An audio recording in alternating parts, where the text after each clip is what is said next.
Capítulo 27, donde se da cuenta quiénes eran maese Pedro y su mono, con el mal suceso que Don Quijote tuvo en la aventura del rebuzno, que no la acabó como él quisiera y como lo tenía pensado.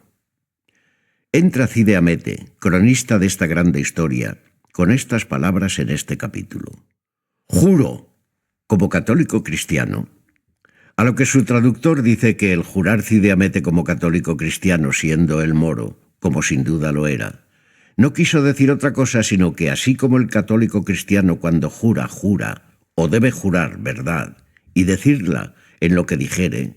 así él la decía, como si jurara como cristiano católico, en lo que quería escribir de Don Quijote, especialmente en decir quién era maese Pedro, y quién el mono adivino, que traía admirados todos aquellos pueblos con sus adivinanzas.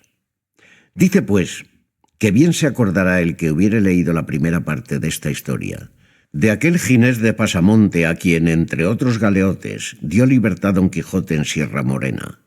beneficio que después le fue mal agradecido y peor pagado de aquella gente maligna y mal acostumbrada. Este Ginés de Pasamonte, a quien Don Quijote llamaba Ginesillo de Parapilla, fue el que hurtó a Sancho Panza el Rucio, que por no haberse puesto el cómo ni el cuándo en la primera parte, por culpa de los impresores, ha dado en qué entender a muchos que atribuían a poca memoria del autor la falta de imprenta. Pero en resolución, Ginés le hurtó estando sobre él durmiendo Sancho Panza, usando de la traza y modo que usó Brunelo cuando, estando Sacripante sobre Albraca, le sacó el caballo de entre las piernas, y después le cobró Sancho como se ha contado. Este Ginés, pues, temeroso de no ser hallado de la justicia, que le buscaba para castigarle de sus infinitas bellaquerías y delitos, que fueron tantos y tales que él mismo compuso un gran volumen contándolos, determinó pasarse al reino de Aragón y cubrirse el ojo izquierdo, acomodándose al oficio de titerero,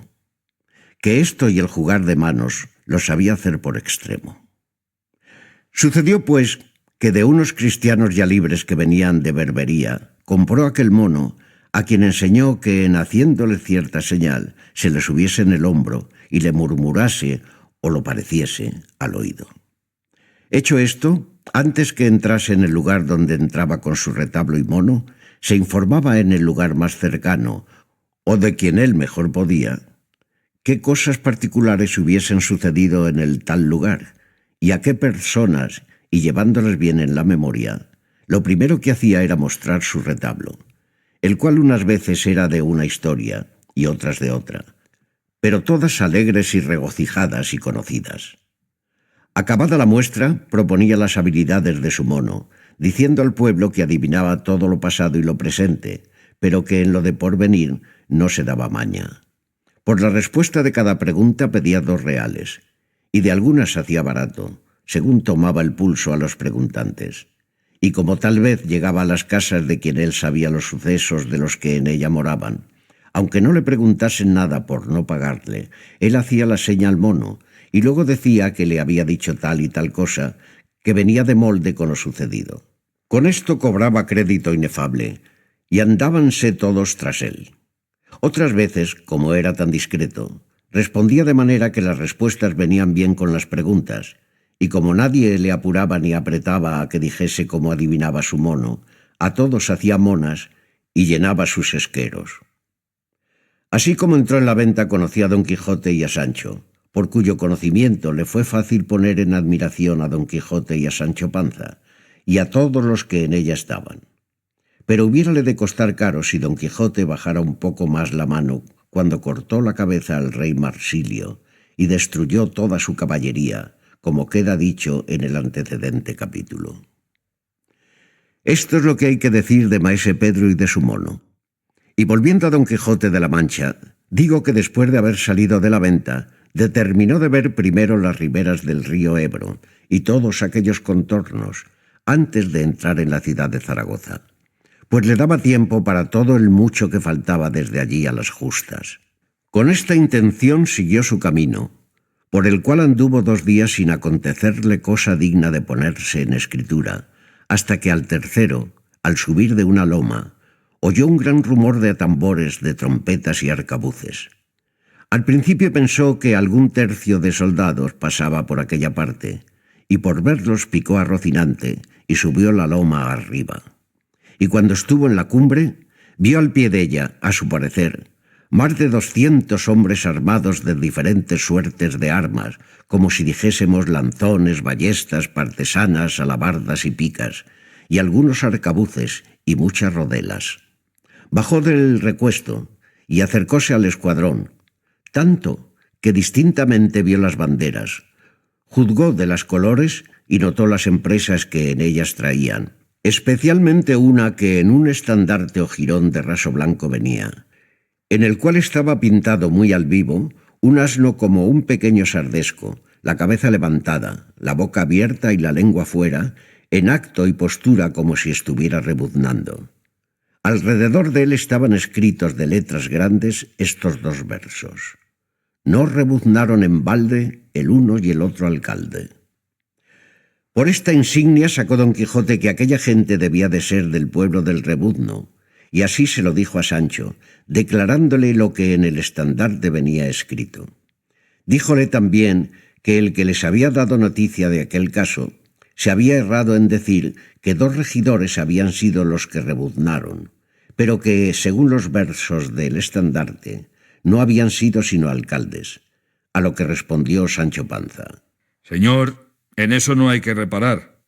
que bien puede ser que los regidores que entonces rebuznaron viniesen con el tiempo a ser alcaldes de su pueblo, y así se pueden llamar con entrambos títulos, cuanto más que no hace al caso a la verdad de la historia ser los rebuznadores alcaldes o regidores, como ellos una por una hayan rebuznado, porque tan a pique está de rebuznar un alcalde como un regidor. Finalmente conocieron y supieron cómo el pueblo corrido salía a pelear con otro que le corría más de lo justo y de lo que se debía a la buena vecindad. Fuese llegando a ellos Don Quijote, no con poca pesadumbre de Sancho, que nunca fue amigo de hallarse en semejantes jornadas. Los del escuadrón le recogieron en medio, creyendo que era alguno de los de su parcialidad.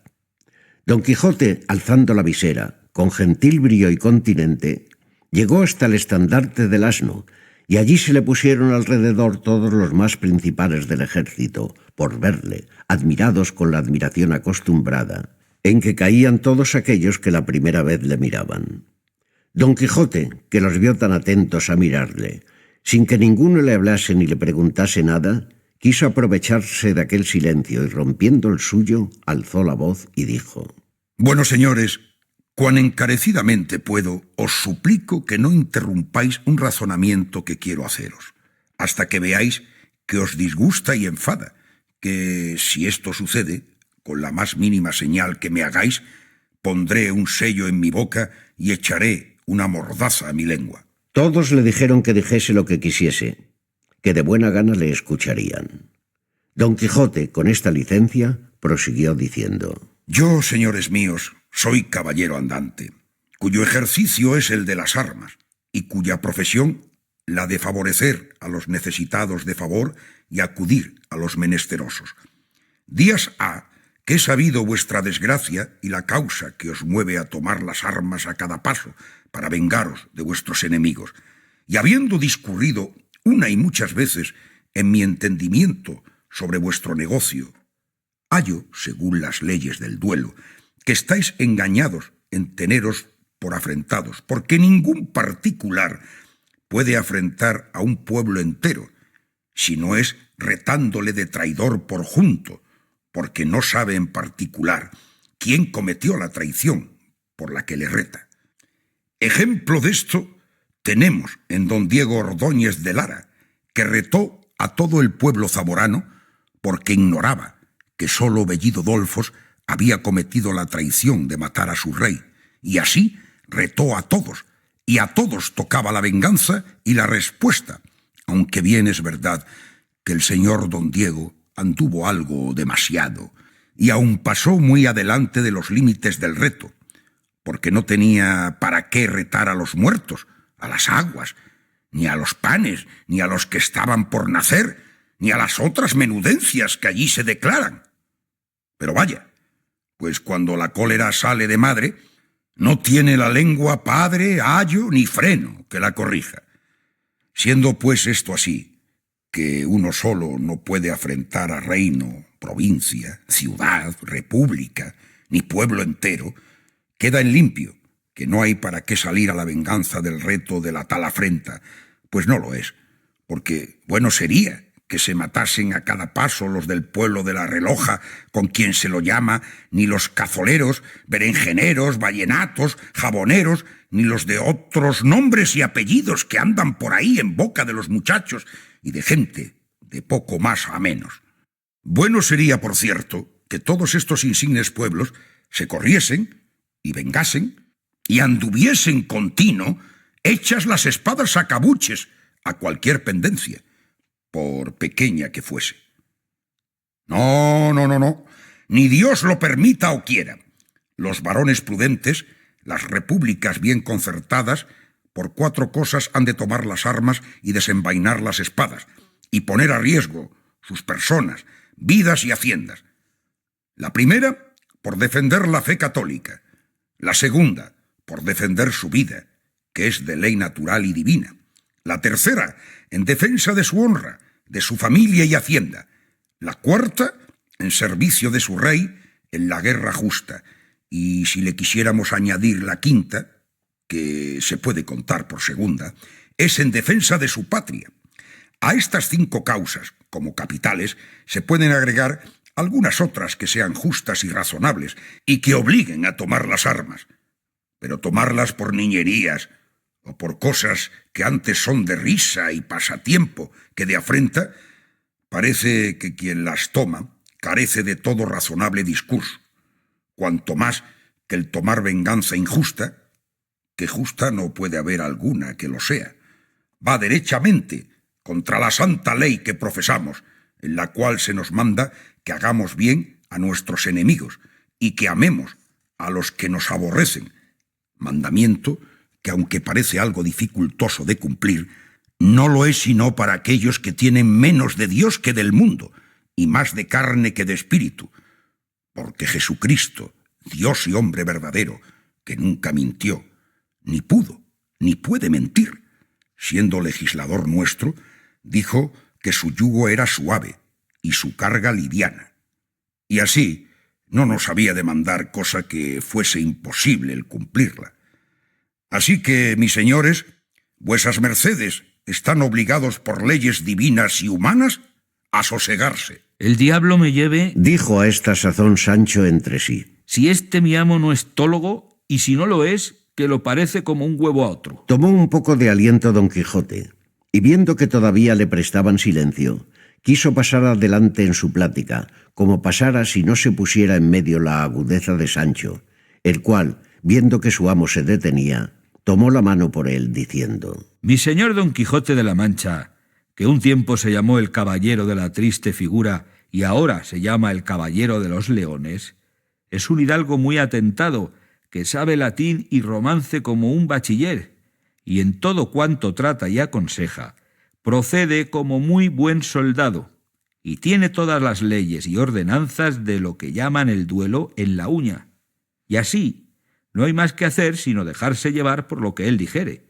y sobre mí si lo erraren. Cuanto más que ellos está dicho que es necedad correrse por solo oír un rebuzno, que yo me acuerdo, cuando muchacho, que rebuznaba cada y cuando que se me antojaba sin que nadie me fuese a la mano, y con tanta gracia y propiedad que en rebuznando yo, rebuznaban todos los asnos del pueblo. Y no por eso dejaba de ser hijo de mis padres, que eran honradísimos,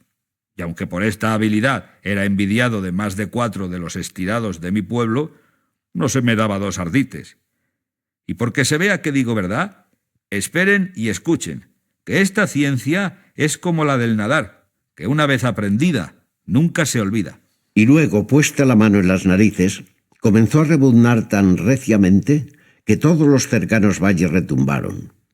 Pero uno de los que estaban junto a él, creyendo que hacía burla de ellos, alzó un varapalo que en la mano tenía y dióle tal golpe con él que, sin ser poderoso a otra cosa, dio con Sancho Panza en el suelo.